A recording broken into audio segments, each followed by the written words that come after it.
আসসালামু আলাইকুম। আলোচনা করছি ম্যাথ ট্রিক্স নিয়ে। আপনি কিভাবে খুব সহজেই ম্যাথ এর আনসার করতে পারেন পরীক্ষাতে। একটা সহজ জিনিস দেখুন, তাহলে বুঝতে পারবেন। ধরুন আছে 2 স্কোয়ার। এটা কত নিশ্চয়ই জানেন। এটা মানে হচ্ছে 4। আবার 2 টু দি পাওয়ার 4 সমান কত? এটা হচ্ছে 16। সো আমরা যদি ভেঙে 2 টু দি পাওয়ার 4 ধরুন, আপনি জানেন না 2 টু দি পাওয়ার 4 যে 16, সেটা কিন্তু এরকম। তাহলে ভাঙলে কিন্তু হচ্ছে 4 গুণ 4 অর্থাৎ 16। সো আমরা এই যে সহজ একটা বিষয় থেকে বুঝতে পারলাম যে 2 টু দি পাওয়ার 4 মানে হচ্ছে 2 স্কোয়ার গুণ 2 স্কোয়ার। ঠিক তেমনই 2 টু দি পাওয়ার 5 এর মান যদি আপনি জানেন, তাহলে কিন্তু 2 টু দি পাওয়ার 10 এর মান খুব সহজেই বের করতে পারবেন। অর্থাৎ 2 টু দি পাওয়ার 5 কত আমরা কিন্তু সবাই জানি, 32। তার মানে 2 টু দি পাওয়ার 10 হবে 32 গুণ 32। যদি মুখস্থ নাও জানি, তাহলে কিন্তু আমরা এইভাবে গুণ করে নিলেই হবে।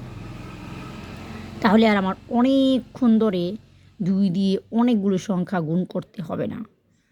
অর্থাৎ এটার মান যদি 1024 হয়, ঠিক তেমনই আমরা কিন্তু 2 টু দি পাওয়ার 20 হলেও কিন্তু খুব সহজে 2 to the power 10 into 2 to the পাওয়ার 10 অর্থাৎ 1024 গুণ 1024 দিয়ে বের করে নিতে পারবো। ঠিক একইভাবে ধরুন আমাদের আরেকটা সংখ্যা দেওয়া আছে 9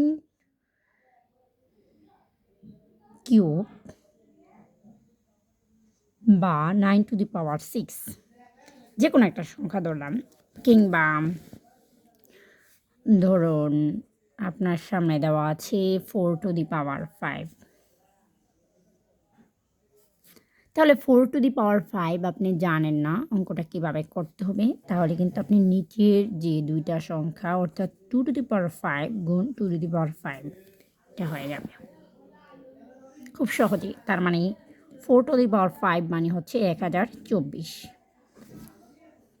ঠিক একইভাবে যখন আমরা 3 টু দি পাওয়ার 3 জানি 27, তাহলে 3 টু দি পাওয়ার 6 হবে 27 গুণ 27।